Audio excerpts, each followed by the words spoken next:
Hi everybody, welcome to Excel course part 3। I hope कि आप Excel course के first 2 parts को देखकर एक्सेल वर्कशीट में डेटा या इंफॉर्मेशन के साथ काम करना अच्छे से सीख चुके होंगे। और मुझे नहीं लगता कि अगर आप फर्स्ट 2 पार्ट देख लें तो फिर आपको एक्सेल वर्कशीट में किसी भी प्रकार के डेटा को एंटर या फिल करने और फॉर्मेट करने से संबंधित कोई दिक्कत आने वाली है। बट यहाँ पर मजेदार बात यह है कि अगर आपको लगता है एक्सेल इसलिए पॉपुलर है क्योंकि इसमें आप लार्ज अमाउंट ऑफ डेटा को स्टोर, ऑर्गेनाइज और एनालाइज कर सकते हैं, तो ऐसा बिल्कुल नहीं है। बल्कि एक्सेल के पॉपुलर होने के पीछे एक दूसरा कारण है और वो है एक्सेल में फॉर्मूलाज और फंक्शंस का यूज कर पाना। एक्सेल कोर्स पार्ट 3 इसीलिए बहुत इंपॉर्टेंट हो जाता है क्योंकि इसमें आपको एक्सेल फॉर्मूलाज और फंक्शंस के यूज को एग्जांपल्स के साथ मैं समझाने वाला हूं। तो आपके टाइम की रिस्पेक्ट करते हुए एक्सेल कोर्स पार्ट 3 को शुरू करते हैं। पर इससे पहले वीडियो में आगे बढ़े, अगर आप एक्सेल में मास्टर बनना चाहते हैं तो इजी टेक क्लास को सब्सक्राइब जरूर कीजिए। और हाँ, इससे पहले कि आप भूल जाएं, वीडियो को अभी लाइक कर दीजिए। सो एक्सेल फॉर्मूलाज बेसिकली इक्वेशंस हैं जैसे बाकी फॉर्मूलाज होते हैं जिनका यूज करके आप एक्सेल में सिंपल मैथ कैलकुलेशंस लाइक जोड़ना, घटाना, गुणा, भाग, एवरेज निकालना ये सब कर सकते हैं। और even complex math calculations like जिसमें आपको पहले 2 नंबर्स को जोड़ना पड़ रहा है, फिर उन्हें 1 नंबर से घटाना पड़ रहा है, फिर उनका भाग निकालना पड़ रहा है। कहने का मतलब है कॉम्प्लेक्स फॉर्मूलाज में एक से अधिक मैथमेटिकल ऑपरेशन किए जाते हैं। ऑल्दो एक्सेल फॉर्मूलाज के इस्तेमाल से मैथ कैलकुलेशन के अलावा भी और भी बहुत कुछ किया जा सकता है। सो आई होप फॉर्मूलाज क्या होते हैं एक्सेल में ये आपको क्लियर हो गया होगा। नेक्स्ट बात करते हैं फंक्शंस की। So functions basically predefined formulas होते हैं, यानी हैं फॉर्मूलाज ही लेकिन एक्सेल में पहले से दिए गए हैं। जैसे 2 या उससे अधिक सेल वैल्यूज को जोड़ने के लिए सम फंक्शन है, ऐसे ही एवरेज निकालने के लिए एवरेज फंक्शन है। तो ऐसे ही डिफरेंट टाइप्स ऑफ कैलकुलेशंस करने के लिए एक्सेल में प्री डिफाइंड या प्री सेट फॉर्मूलाज दिए गए होते हैं जिन्हें हम फंक्शंस कहते हैं। चलिए अब कुछ सिंपल और सबसे अधिक यूज किए जाने वाले फॉर्मूला से स्टार्ट करते हैं। तो सबसे पहले एडिशन के फॉर्मूला से स्टार्ट करते हैं। अगर हमें किसी सेल में 2 या उससे अधिक नंबर्स को जोड़ना पड़े तो एक तो तरीका यह है कि आप उस सेल को सेलेक्ट कीजिए, फिर इक्वल साइन टाइप कीजिए। ये हमेशा याद रखिएगा, जब भी आपको सेल में फॉर्मूला टाइप करना है तो सबसे पहले आपको इक्वल साइन टाइप करना होगा। एक्सेल में फॉर्मूलाज हमेशा इक्वल साइन से स्टार्ट होते हैं। अब नंबर टाइप कीजिए जिन्हें एक्सेल फॉर्मूला में कांस्टेंट्स कहा जाता है। तो फॉर्मूला में अगर आप नंबर्स या टेक्स्ट टाइप करते हैं उन्हें कांस्टेंट्स कहा जाता है। फिर प्लस साइन टाइप कीजिए क्योंकि हमें जोड़ना है। कोई भी सिंबल आप फॉर्मूला में टाइप करें जैसे plus, minus, asterisk, forward slash etcetera, उन्हें ऑपरेटर्स कहा जाता है। जैसे हमें घटाना होता तो माइनस का साइन, गुणा यानी मल्टीप्लाई करना होता तो एस्टरिस्क का साइन, डिवाइड करना होता तो फॉरवर्ड स्लैश का साइन टाइप करते। ये सब ऑपरेटर्स हैं, यानी ऑपरेटर्स बेसिकली ये बताते हैं कि हम किस तरह की कैलकुलेशन करना चाह रहे हैं। अब दूसरा नंबर टाइप कीजिए जिसे आपको पहले नंबर से जोड़ना है। अगर आपको 2 से अधिक नंबर्स या वैल्यूज को ऐड करना है तो आप फिर से प्लस का साइन टाइप कीजिए और फिर उस नंबर को टाइप कीजिए। ऐसे ही आप प्लस का साइन टाइप करके कितने भी नंबर्स को ऐड कर सकते हैं। अंत में एंटर की दबाएं, सभी नंबर्स का टोटल सेल में डिस्प्ले हो जाएगा। अगर ऊपर आप फॉर्मूला बार में देखें तो आपको आपका फॉर्मूला यहाँ शो होगा। फॉर्मूला बार से न सिर्फ आप किसी सेल में मौजूद फॉर्मूला को देख सकते हैं बल्कि उसे एडिट भी कर सकते हैं। इसके अलावा अगर आप सेल पर डबल क्लिक करें तो भी आप फॉर्मूला को देख और उसमें बदलाव कर पाएंगे। अब ये जो तरीका हमने आपको बताया ये अक्सर एक्सेल में काम नहीं आता क्योंकि आपको हमेशा या तो एक सेल में मौजूद वैल्यू को दूसरी सेल में मौजूद वैल्यू से कैलकुलेट करना होता है या फिर आपको मल्टीपल सेल्स में मौजूद वैल्यूज को कैलकुलेट करना होता है, जिसे हम सेल रेंज भी कहते हैं। तो प्रैक्टिकली इसको करके देखते हैं। फॉर एग्जाम्पल हमें इस सेल में इन 2 सेल की वैल्यूज को ऐड करना है। तो फॉर्मूला लिखने की शुरुआत किससे होती है? इक्वल साइन से। अब या तो हम 29 + 34 टाइप करके एंटर दबाएं तब भी ये ऐड हो जाएगा। लेकिन अगर मैंने फ्यूचर में ऊपर की सेल की वैल्यू को चेंज किया तो मुझे टोटल में भी इस वैल्यू को बदलना पड़ेगा। लेकिन अगर आप चाहते हैं कि ये अपने आप अपडेट हो जाए, यानी आप सेल की वैल्यू चेंज करें और टोटल उसके ही अकॉर्डिंग चेंज हो जाए, तो उसके लिए आपको फॉर्मूला में नंबर टाइप करने के बजाय यानी कॉन्स्टेंट्स का यूज करने के बजाय सेल रेफरेंस का यूज करना पड़ेगा। कैसे? सबसे पहले डिलीट या बैक स्पेस की दबाकर सेल के डेटा को क्लियर कर देते हैं। अब इक्वल साइन टाइप कीजिए, फिर माउस से उस सेल को सेलेक्ट कीजिए जिसे आपको कैलकुलेट करना है, फिर प्लस साइन टाइप कीजिए, फिर दूसरी सेल को सेलेक्ट कीजिए और एंटर की दबाइए। अब अगर मैं ऊपर की सेल की वैल्यू को चेंज करता हूं तो इनका टोटल ऑटोमेटिकली अपडेट हो जाएगा, क्योंकि फॉर्मूला में सेल रेफरेंस का यूज किया गया है। सेल रेफरेंस का मतलब है सेल एड्रेस से कि ये सेल कौन से कॉलम और रो में मौजूद है। अब लेकिन एक सिचुएशन ये हो सकती है कि आपको मल्टीपल सेल्स की वैल्यूज को ऐड करने की जरूरत पड़े। इस स्थिति में आपको एक्सेल फंक्शन का यूज करना पड़ता है और वैल्यूज को ऐड करने के लिए यानी जोड़ने के लिए सम फंक्शन का यूज होता है। फॉर एग्जाम्पल, हमें फ्रूट्स के अमाउंट का टोटल निकालना है तो इक्वल साइन टाइप करेंगे, फिर ऐड करने के लिए क्या फंक्शन यूज होता है? सम टाइप करेंगे।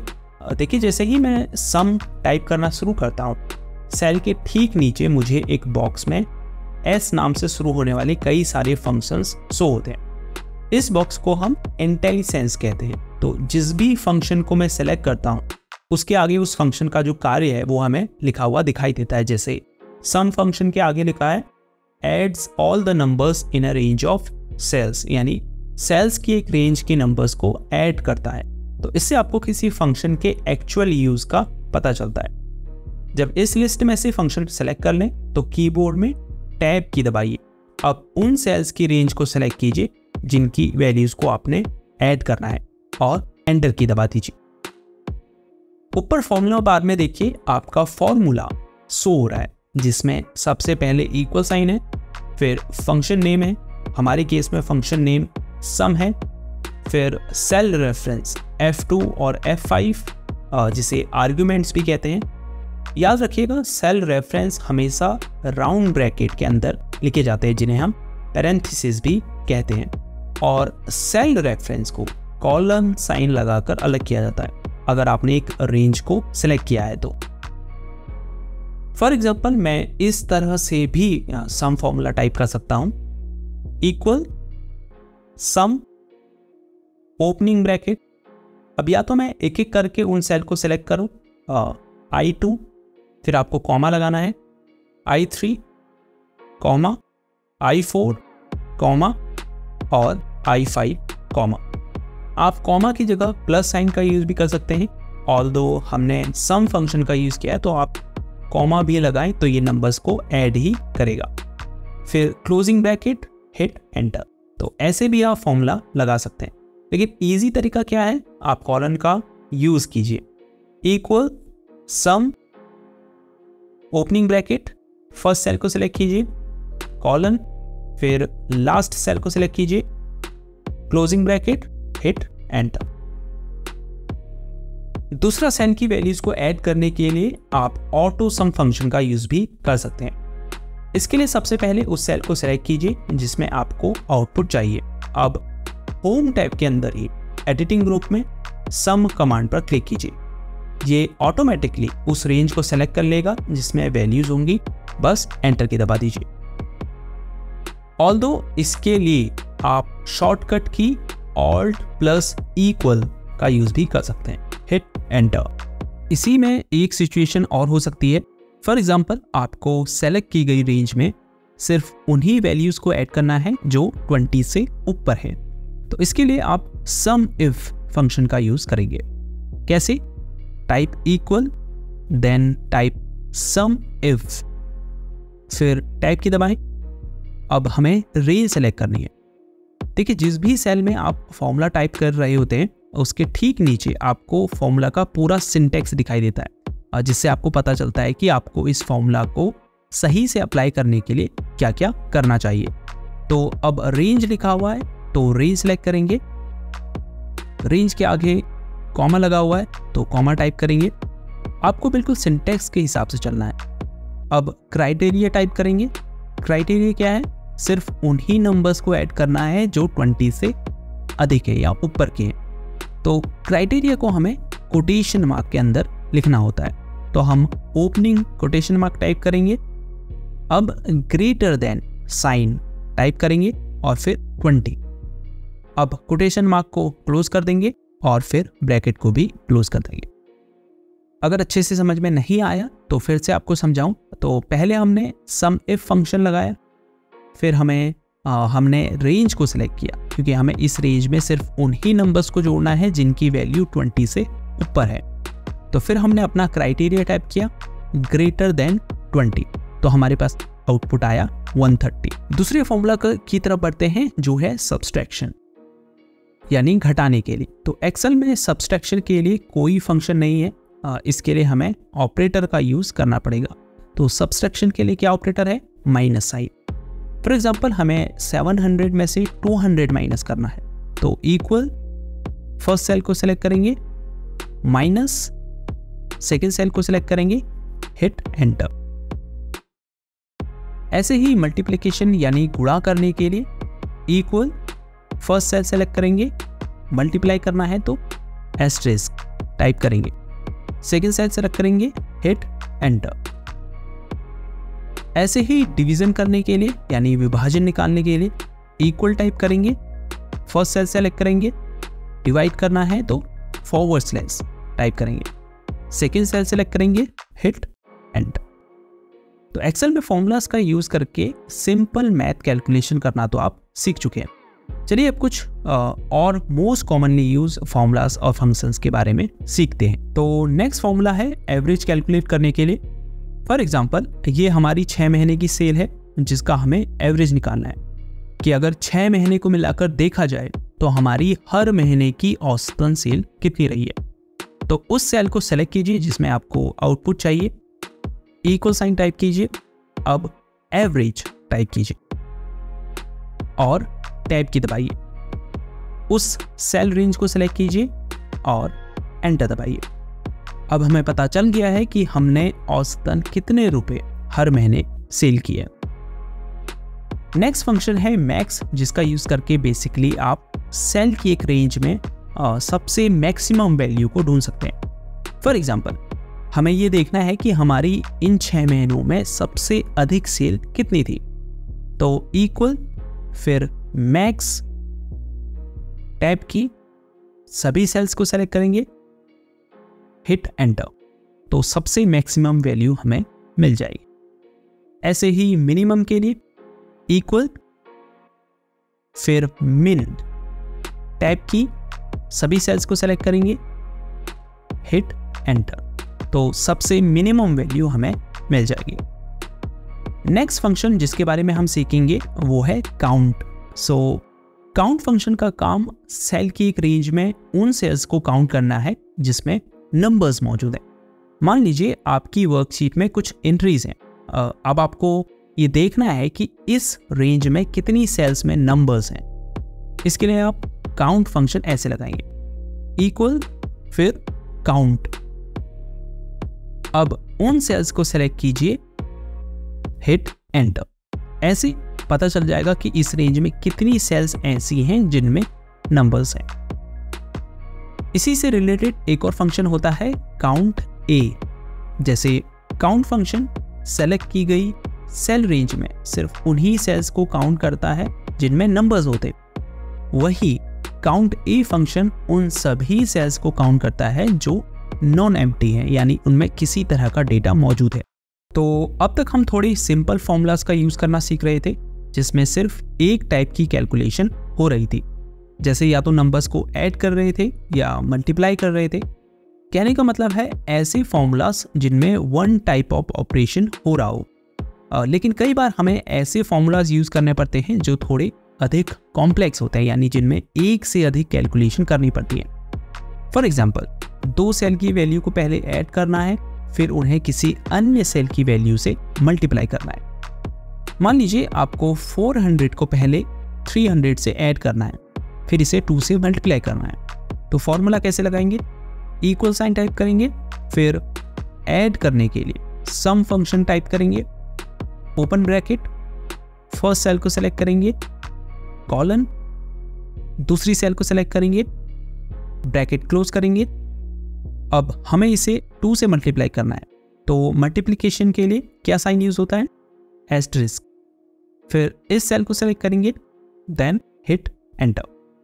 तो इस तरह से आप एक से अधिक कैलकुलेशन एक्सेल में परफॉर्म कर सकते हैं। कॉम्प्लेक्स फॉर्मूलाज का एक और एग्जांपल देखते हैं। हाँ, तो ये हमारे पास एक मार्कशीट है जिसमें हमें स्टूडेंट्स ने कितनी परसेंटेज प्राप्त की है वो पता करना है। तो मैथ में परसेंटेज निकालने के लिए क्या फॉर्मूला होता है वो ही हम यहाँ पर लगाएंगे।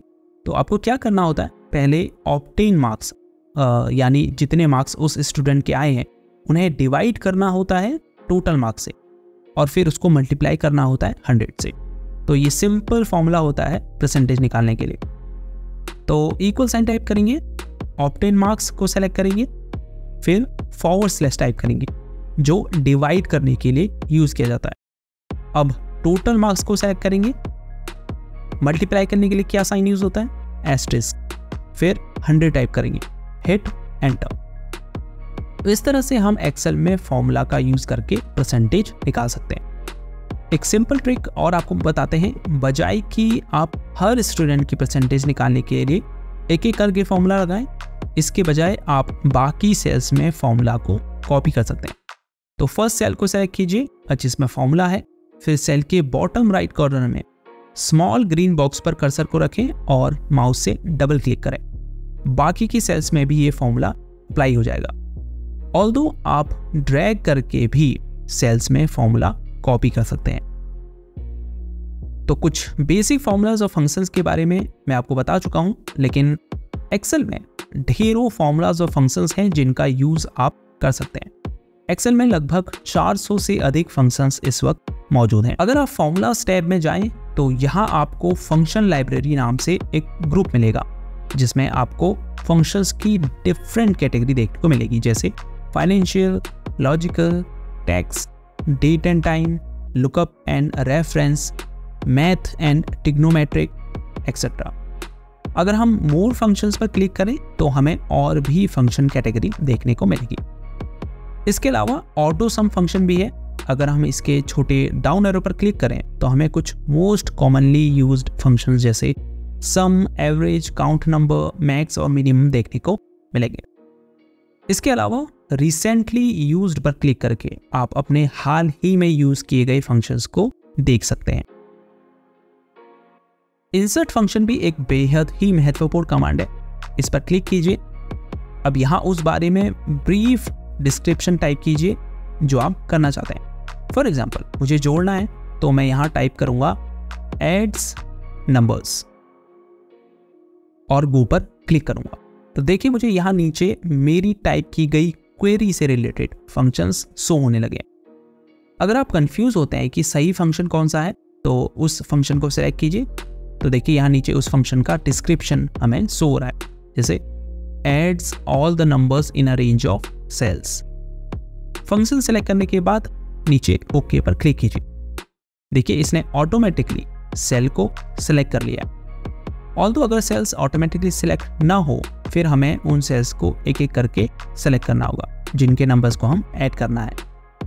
सेल्स को सेलेक्ट करने के बाद ओके पर क्लिक कर दें, नंबर्स ऐड हो जाएंगे। तो बेसिकली आप जैसी भी कैलकुलेशन करना चाहते हैं उसके लिए फंक्शन आप इंसर्ट फंक्शन कमांड की हेल्प से सर्च कर सकते हैं। सो आई होप अब तक आपको एक्सेल में फॉर्मूलाज और फंक्शंस क्या होते हैं, उनका यूज हम कैसे करते हैं, इसकी जानकारी हो गई होगी। अगर आप अच्छे से एक्सेल सीखना चाहते हैं तो ये इम्पॉर्टेंट है कि आप फॉर्मूलाज और फंक्शन का यूज करना सीखें। अब हर वीडियो की तरह आपके लिए कुछ सिंपल प्रैक्टिस क्वेश्चंस जिनके जवाब आपको नीचे कमेंट्स में देने हैं। जो भी पूछे गए सभी सवालों के सबसे पहले सही जवाब देगा उसके कमेंट को कमेंट बॉक्स के टॉप में पिन किया जाएगा। तो फर्स्ट क्वेश्चन है, एक्सेल में नंबर्स को जोड़ने के लिए किस फंक्शन का उपयोग किया जाता है? Which of the following Excel function is used for the addition in Excel? Options हैं sum, addition, add या mix। सेकेंड क्वेश्चन है, एक्सेल सीट में सेल्स के समूह को क्या कहते हैं? A group of cells in Excel is called, options है cell range, cell group, cell reference, multi cell। Third question है MS एक्सेल में फॉर्मूला किससे शुरू होता है? In MS Excel formula starts with option हैं A plus sign, B dash sign, C equal sign या D forward slash. Fourth question है Excel formula में ऑपरेटर्स क्या होते हैं?